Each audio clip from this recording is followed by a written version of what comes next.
من حيث ان انا اقول لك بص، هو انت لو عايزني ارد عليك من حيث ان انا اقول لك بقى اضرب اتنين في اربعة، وبعد كده اضرب اربعة في ان انا مثلا اشوف السقالة الصغيرة بتشيل كام والوسط بتشيل كام والكبيرة بتشيل كام. فانا مثلا اتنين في اتنين في اربعة في 120 اللي هو الحمل بتاع السقالة الخفيفة هيديني 480، يبقى هتشيل معايا زي الفل.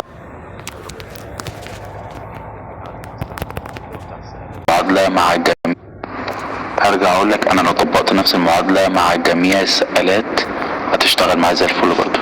ما انا هضرب اتنين في اتنين في اربعة، هضربهم في الحمل اللي بعدي مثلا اللي هو بتاع السقالة المتوسطة 240 هيديني 900 مثلا و60، شغال زي الفل. هضربها في 360 شغال، السقالة تشيل.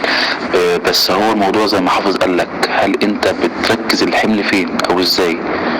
فانا عشان اديك اجابه مثلا مفتوحه كده ونتكلم كده وخلاص، اقول لك بقى سأل لو هي مفتوحه اقول لك لا تقيله، لان التقيله هتشيل في جميع اللي احطه في اي حته هتشيل الحمل. بس الحمل لو اتوزع زي ما حافظ بيقول، السقاله الخفيفه